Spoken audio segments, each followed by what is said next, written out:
Venkatapuram, bus stand की खौफनाक रातमन वेंकटपुरम। गांव एक शांत और सुदूर स्थित गांव था, जहां शाम होते ही सन्नाटा पसर जाता था। लोग जल्दी से अपने घरों में लौट आते और रात को बाहर निकलने से बचते थे। गांव का एक पुराना जर्जर बस स्टैंड था, जहां से आखिरी बस शहर की ओर जाती थी। यह बस स्टैंड रहस्यों और डरावनी कहानियों से भरा हुआ था। कहा जाता था कि रात की आखिरी बस कभी भी अपने गंतव्य पर नहीं पहुंचती। एक शाम रवि नाम का एक युवक गांव में आया था और उसे शहर वापस जाना था। जब वह बस स्टैंड पर पहुंचा तो वहां घना कोहरा फैला हुआ था। स्टैंड पर एक पुरानी बस खड़ी थी, जो दिखने में बेहद जर्जर और खतरनाक लग रही थी। बस के अंदर कुछ यात्री बैठे थे, लेकिन सभी एकदम चुप थे। रवि ने घड़ी देखी और सोचा कि बस कब चलेगी, क्योंकि उसे जल्द से जल्द घर पहुंचना था।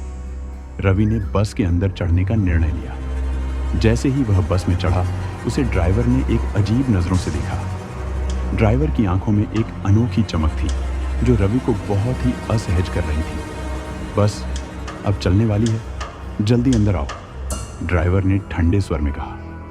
रवि ने एक सीट चुनी और बैठ गया। बस धीरे धीरे कोहरे में लिपटी सड़कों पर चलने लगी। बस के अंदर एक अजीब सन्नाटा था।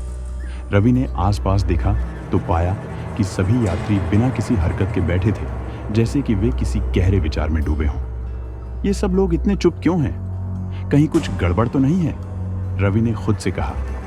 बस एक संकीर्ण कच्ची सड़क पर मुड़ी और जंगल के घने अंधेरे में प्रवेश कर गई। रवि ने खिड़की से बाहर देखा, लेकिन कोहरे के कारण कुछ भी साफ दिखाई नहीं दे रहा था। ड्राइवर, ये बस कहाँ जा रही है? रवि ने डरते हुए पूछा। ड्राइवर ने गंभीर स्वर में उत्तर दिया, ये आखिरी पड़ाव है, आपको यहाँ उतरना होगा। बस एक सुनसान जगह पर रुक गई। सभी यात्री एक एक करके उतरने लगे। रवि ने अनिच्छा से बस से उतरने का फैसला किया।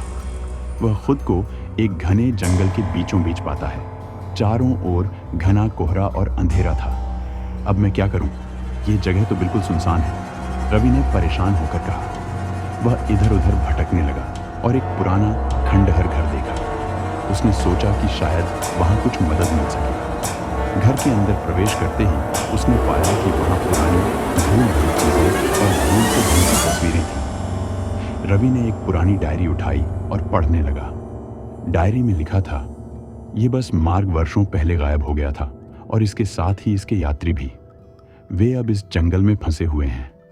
ओह, तो ये बस हमें हमेशा के लिए इस जंगल में फंसाने आई थी, रवि ने डरते हुए कहा। वह तेजी से घर से बाहर भागा और उसी जगह पहुंचा जहां बस ने उसे उतारा था। उसकी किस्मत से बस फिर से कोहरे में से प्रकट हुई। रवि ने जल्दी से बस में चढ़ने का फैसला किया। मुझे वापस गांव ले चलो प्लीज, रवि ने ड्राइवर से कहा। बस गांव की ओर वापस चलने लगी। जब बस गांव पहुंची तो रवि जल्दी से उतरा।